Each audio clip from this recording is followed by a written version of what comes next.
ప్రసాదం తిందాం అనుకుంటోంది, వచ్చేసారు అన్నారు. ప్రసాదం వదిలేసి వెళ్ళిపోయింది, పడవ మునిగిపోయింది. ప్రసాదం తినకపోతే పడవలు ముంచేసేవాడు శాడిస్ట్ గాడు. అదేమిటండి, అదేం కదండి. అంటే ప్రసాదం తినకపోతే పడవ మునిగిపోయిందంటే దాని అర్థం ఏమిటో తెలుసా అండి? పులిహార ఇలా ఈశ్వరుడి దగ్గరికి పట్టుకెడితే పులిహార ఈశ్వరుడి దగ్గరికి పట్టుకెళ్ళి ఇలా చూపించి పట్టుకొస్తే ప్రసాదం కదా. ఆయన దృష్టి పడింది అనుకోండి ప్రసాదం, రేపు అన్నకూటోత్సవం జరుగుతుంది కదా, అది ప్రసాదం. అప్పుడు అది కళ్ళకు అద్దుకు తింటాం. హోటల్లో కూర్చుని ఓ ప్లేట్ పులిహార పట్టరండి అంటే బూట్లు వేసుకు తినేస్తారు. అది ప్రసాదం కాదు, ఈశ్వరుడికి సమర్పింపబడి పుచ్చుకున్నది ప్రసాదం. అసలు సనాతన ధర్మంలో జీవితమే ఈశ్వర ప్రసాదంగా ఉండాలి. కాబట్టి ఇప్పుడు ప్రసాదం వదిలేయడం అంటే ఈశ్వరానుగ్రహాన్ని వదిలేయడం. నాకు అక్కర్లేదు ఈశ్వరానుగ్రహం, అందుకే ప్రసాదం తీసుకుని వెళ్ళండి అంటారు. శనివారం కదండి పులిహార తినచ్చా అనకూడదు. నీ కంఠం ఏం కొరికే, ఇది పులిహార, అది ఈశ్వరానుగ్రహం. దానికి అర్థం ఉండదు. ఎన్ని విననివ్వండి, అర్థం పర్థం లేని ప్రశ్నలు. దీపం ఇటు తిప్పాలా అండి, అటు తిప్పాలా అండి, రెండొత్తులు వెయ్యాలా అండి, ఒక ఒత్తు వెయ్యాలా అండి, అగ్గిపుల్లతో వెలిగించనా అండి, అగ్గిపుల్ల పైనెట్టి వెలిగించనా అండి, కింద పెట్టి వెలిగించనా అండి. నాకు ఎంత విచిత్రంగా ఉంటాయంటే, ఏదో సభలో అప్పటికే ఆలస్యమై పరిగెత్తుకుంటూ వెళ్ళిపోతుంటే, ఏమండి బాబు మీరు ఒక్క మాట చెప్పాలి, మళ్ళీ దొరకరా, సభ అయిపోతాయని. ఏమిటి, కుక్క ఇటు వస్తే మంచిదా, కుక్క ఇటు వస్తే మంచిదా? కుక్క ఎటు వచ్చినా పర్వాలేదు, నీ మీద పడి కరవకుండా ఉంటే మంచిది. అర్థం ఉంటుందా? అంతే. ఇన్ని విననివ్వండి, ఆఖరికి ఎక్కడ ఉంటాడంటే సాశ్రద్ధ గదితా సిద్భి, ప్రమిద తిప్పుకోవడం దగ్గర ఉంటాడు తప్ప అసలు మనసు పెట్టడం అన్నది వాడి జీవితంలో ప్రయత్నం చేయడం. దానివల్ల ఏమిటి ఉపయోగం? కాబట్టి ఇప్పుడు ఏమైంది, ప్రసాదం వదిలింది, పడవ మునిగిపోయింది.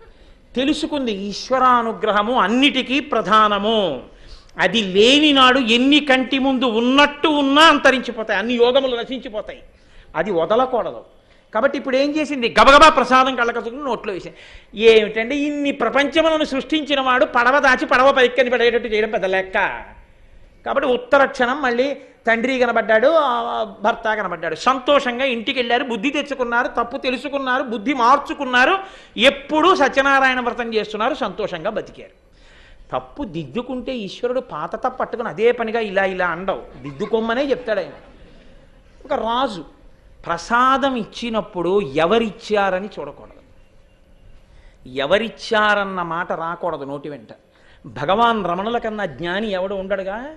అటువంటి రమణులు కూర్చునుంటే ఎవరో ఒక సామాన్యుడు మధురై వెళ్ళానండి మీనాక్షి ప్రసాదం అని చేతిలో పెట్టాడు.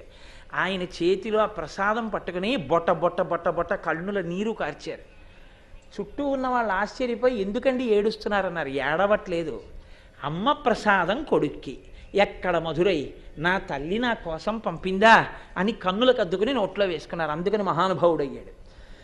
గొల్ల పిల్లలు నాకు ఇవ్వడమా ప్రసాదం, నేను తినడమా, వదిలిపెట్టాడు. ఎవడిస్తే ఈశ్వరానుగ్రహం నీకు ఇచ్చారు, వదిలేవు. ఏమైంది, 100 కొడుకులు, రాజ్యం కూడా అవతలకి వెళ్ళేటప్పటికి పోయే అవతలకి అన్నారు.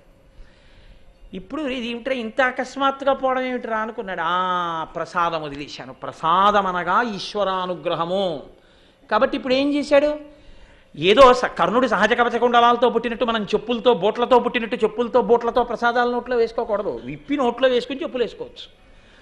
కాబట్టి ఇప్పుడు ఏమైంది, వెంటనే ఆ రాజు కూడా కళ్ళకద్దుకుని ప్రసాదం నోట్లో వేసుకున్నాడు. ఏమైంది, అన్నీ కనబడ్డాయి.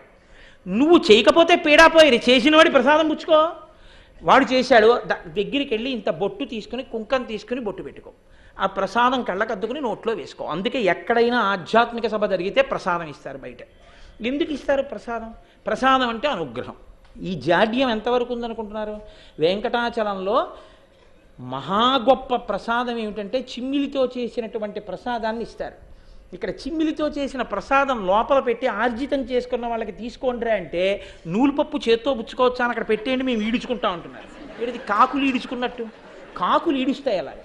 అక్కడ ఏదో పెట్టి వదిలేశారనుకోండి, చెంచా అలా వచ్చి కొంచెం లాగి, ఇలా వచ్చి కొంచెం లాగి, ఆఖరికి వాడు అడిగిరిగితే ఇటు ఎత్తుకుపోతుంది. అలా నువ్వు ఈడ్చుకోవడం ఏమిటి ప్రసాదాన్ని?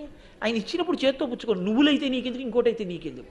ఈశ్వరుడు అయి ఉన్నప్పుడు, అది ఈశ్వర ప్రసాదం అయి ఉన్నప్పుడు నీకు అనుగ్రహ హేతువు. అవన్నీ నీకెందుకు? నువ్వుల, కందిపప్ప, మినప్పప్ప, శనగపప్పుతో చేశారా, పంచదార ఎంత వేశారు, నువ్వు పదార్థం చూస్తావా, ఈశ్వర అనుగ్రహం చూస్తావా? కాబట్టి ఈ జాడ్యం పోతే తప్ప శ్రద్ధ అన్నమాట కుదరదు. కాబట్టి సత్యనారాయణ వ్రత కథ ఎందుకు వచ్చింది? ఏమిటో ఎప్పుడో నాకు తెలిసండి, తొందరగా చెప్పేస్తారా అని ఇలా వాచి చూడ్డానికి రాలేదు. సత్యనారాయణ వ్రత కథ ఎందుకు వచ్చింది అంటే 1కి 4 మార్లు నీ పూనికని తెలుసుకోవడానికి. సమాజాన్ని అంతటిని దిద్దుతుంది వ్రత కథ. దిద్ది పూనికను కల్పిస్తూ ఉంటుంది. మళ్ళీ చెయ్యడంలో ఏ పొరపాటు జరిగిందో ఆ పొరపాటు దిద్దుకుని మళ్ళీ చేసే అవకాశం ఇస్తుంది. అందుకు వినాలి కథ. జరుగుతున్న కల్పం అందరికీ అర్థం కావచ్చు, కాకపోవచ్చు. అథాంగ పూజ, పాదౌ పూజయామి, గుల్భౌ పూజయామి, ఊరుం పూజయామి, నాభిం పూజయామి, ఉదరం పూజయామి, కటిం పూజయామి, వక్షస్థలం పూజయామి, ఓష్టే పూజయామి, నాసికాం పూజయామి, లలాటం పూజయామి, నేత్రే పూజయామి, కర్ణౌ పూజయామి, శిర పూజయామి, సర్వాంగణ్యాన్ని పూజయామి అంటే అందరికీ అర్థం అవుతుంది, అవ్వకపోతుంది. కథ అర్థం అవ్వకపోవడం ఉండదుగా. కథ అందరికీ అర్థం ఉంది. అందుకే కథలు చెప్పడం అన్న మాట ఎందుకు వచ్చిందో తెలుసా అండి సనాతన ధర్మంలో? కథని అడ్డంతే, కథని అడ్డు పెట్టి తత్వం అందిస్తారు మీకు. తాతగారు ఎప్పుడు ఏం చెప్తాడంటే మనవలకి కథలు చెప్పాలి తాతగారు. తాతగారికి ఉన్న ఒకే ఒక్క విధి ఏమిటో తెలుసా అండి? కథ చెప్పడమే. నాకు కథ చెప్పడం రాదని ఏ తాతగారు అన్నారు అనుకోండి, వాళ్ళ ఇంట్లో టీవీ మేడ నుంచి అవతల పారేయాలి. టీవీ చూడడం వచ్చా, మనవడికి కథ చెప్పడం రాదా? ఏం తెగులు? చదువు 4 పుస్తకాలు తెచ్చి. మహాభారతంలో కథలు పుస్తకాలు చదివి చెప్పలేవు మనవడికి. టీవీ సీరియల్స్ గుర్తుపెట్టుకుని 136,873 ఎపిసోడ్ నీకు గుర్తా? భగవత్ సంబంధంలో ఒక కథ నీకు గుర్తుండదా మనవడికి చెప్పడానికి? ఒక్క కీర్తన మనవరాలికి చెప్పడానికి నీకు రాదా? ఒక్క విష్ణు సహస్రనామ స్తోత్రం 70 ఏళ్ళు వచ్చి తప్పు లేకుండా చదవడం నీకు రాదా? నువ్వు తాతవా? మళ్ళీ ఎందుకు లేనిపోని కూడా ప్రసంగం చేయమంటే ఇవన్నీ చెప్పారంట. కాబట్టి కథ చెప్పడం ఎందుకు అంటే వాడి మనస్సుకి ఆలంబనం ఇచ్చి నీతి నేర్పడం. పిల్లాన్ని తీసుకొచ్చి మనవడు రాత్రి ఇవరే ఇక్కడ పడుకోరా అంటుందమ్మ, నేను తాతగారి దగ్గరికి వెళ్ళిపోతానంటాడు. అంటే తాతగారి దగ్గరికి వెళ్ళకూడదు, దిక్కుమాలినాడా ఇక్కడే పడుకో, మీ తాత దగ్గరికి వెళ్తే దిక్కుమాలినవన్నీ చెప్తాడు అనకూడదు, పంపించాలి తాతగారి దగ్గరికి. ఎందుకో తెలుసా? తాత జీవితాన్ని దిద్దుతాడు. దిక్కుమాలిన ఏబీసీడీ లేని దిద్దుతాయి. ఎంతో నేర్చుకుని బయటకు వచ్చి మోసపోతే ఎందుకు పనికి వస్తుందండి? నేను ఒకసారి రేషన్ కార్డు మీద పంచదార తెచ్చుకోవడానికి వెళ్తే నా వెనకాతలే పాపం చాలా గొప్ప ఉద్యోగంలో ఉన్నాడు, చాలా తెలివైన వాడు, ఎంత కష్టపడి పనిచేసి ఎన్నైనా తెలుసుకున్నవాడు. కానీ ఎప్పుడు రేషన్కి కానీ కూరలకు కానీ కూడా వెళ్ళలేదు. ఆయన ఏం తెలియదు పాపం. ఎప్పుడు ఇలా మౌస్ పట్టుకుని కంప్యూటర్ దగ్గర కూర్చుంటే పొద్దున్న 8ంటికి కూర్చుంటే రాత్రి 12 వరకు అలా కూర్చుని ఏమైనా చేసేస్తాడు, లక్షలు సంపాదిస్తాడు. రైతు బజారు తెలియదు ఆయన ప్రారంభం. ఆయన రేషన్కి వచ్చాడు, నా వెనక నించున్నాడు. మీరు కోటేశ్వరారు కదండి అన్నాడు. అవును. మీరు పురాణం? అవును. ఇవన్నీ స్టాక్ క్వశ్చన్స్. అవును అంటున్నాను. మీరు ప్యాంటు చొక్కాలో గుర్తుపట్టలేదు? అవును, సహజం, వేషము మార్చాను కాబట్టి మీరు గుర్తుపట్టలేదు. ఇలా మాట్లాడుతుంటే ఎవరో ఒకతను అక్కడ నిలబడి చూస్తున్నాడు. చూస్తూ ఈయన చేతిలో 1000 రూపాయల కాగితం పట్టుకున్నాడు. ఆయన వచ్చి అన్నాడు, ఆయన వెనకాల నించుని 2 నిమిషాలు ఆగేవో మాటలు కలిపి, ఏంటంటే 1000 రూపాయల కాగితాలు కొత్త వచ్చాయండి అన్నాడు. కొత్త ఏంటి? పాతవేనండి అన్నాడు. అదేమిటండి మరి అలా ఉంది మీ దగ్గరది అన్నాడు. అన్నాడు. ఏది అని ఇలా పెట్టుకుని ఇలా చూసి పరిగెత్తుకు వెళ్ళిపోయాడు. క్షణంలో మోసపోయాడు. ఈయన ఇంకా చూస్తున్నాడు. వాడు పరిగెత్తుకు వెళ్ళిపోయాడు. ఏంటంటే అలా వెళ్ళిపోతున్నాడు? అలా వెళ్ళిపోయినాడు వాడు బడుగుబడి దొంగ అన్నాడు.